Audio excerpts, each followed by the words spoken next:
Today we're going to go over how to pack the 200-foot double stack modified Minuteman hose load. This applies both to the Crosslay and the line coming off the rear of the engine. They're packed the exact same. Here's a photo of what the Crosslay looks like when it's done. On the left side you have the 100-foot nozzle stack, and on the right side you have the 100-foot supply bundle with the midpoint loop and a bottom dump loop.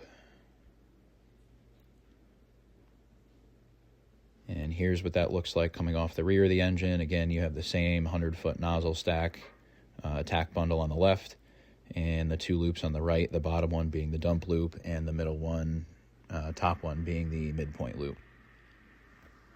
And here's how we pack it. So we're going to start with that short pre-connected length on the right side, since the nozzle stack is going to end up on the left. We're going to leave that hanging over a couple inches. And then on the right side, we're going to start with a short loop. We use that short loop so that when we pull that dump loop, we have some slack to be able to clear the hose bed.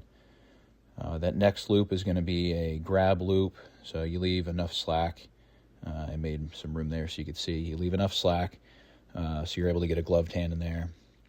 Everything on the far side of the stack is going to be flush with the edge of the hose bed, since these are one-directional lines. And then we're going to continue to pack the first 100 feet all on the right side, and I'm going to continue to do short loops until I get to that 50-foot coupling, which the connection's being made right now, and we'll go over what to do with that in just a second. So as soon as that 50-foot coupling on the supply stack is in the hose bed, my next loop is going to be that midpoint grab loop. So that's going to be that second loop that you saw in those photos. That's going to hang over, and that's going to allow me, when I stretch that 100-foot supply stack, when I go to deploy the line, it allows me to flake it out instead of having 100 feet of hose on the ground next to the pump panel.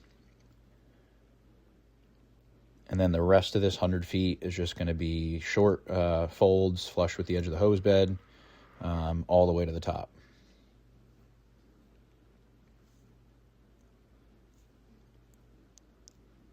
Again, Eric on the far side there is just doing folds flush with the edge of the hose bed. He doesn't need to make any loops on that side, because this line is designed to be pulled strictly off the side with the nozzle and the loops. So when we're done, we'll leave that coupling just out of the way so we can pack our nozzle stack, or also known as the attack bundle. So for the Crosslay boxes, we put the nozzle in with the bail up, because if we put the bail down, it awkwardly pushes the nozzle up. So we put the bail up, and we push it as far back in the hose bed as we can comfortably get it. And then we're going to pack the 100-foot nozzle stack. So the folds, again, on the far side are all flush with the end of the hose bed. My first two folds on the nozzle are going to go just behind the bail. It's going to kind of fill that void behind the bail with hose. And then the rest of the folds, all the way to the end, will go to the end of the nozzle bundle. So here goes my second fold behind the bail to fill that void. And now my third fold and all the rest of the folds will go to the end of the rubber bumper at the end of the nozzle. So we pack it to the end so that when you go to deploy the line, you have the entire attack bundle to grab instead of just grabbing the nozzle. We've experienced in the past that if you just grab the nozzle and go to pull and the hose gets caught in the hose bed, then you only end up pulling the nozzle out and the rest of the attack bundle stays in the hose bed. So we pack everything to the end of the nozzle with the exception of those first two folds. And that allows us to grab everything. Now here is the 50-foot coupling of the attack bundle. No matter where that fold would normally end up, we're going to put that coupling flush with the edge of the plastic poly box. That's going to allow us to do a forward stretch much more easily and efficiently when we go to deploy the line. So we put that towards the front of the hose bed. And now we just complete the rest of the attack bundle with folds to the end of the nozzle. And then at the end, we will connect the two couplings that are on top.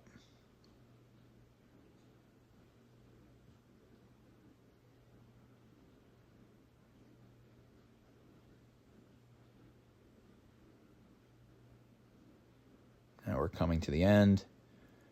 We have the female coupling from the attack side, and we should have a male coupling from the supply side. We're going to connect them on top. And that completes the 200-foot double stack Minuteman, modified Minuteman hose load.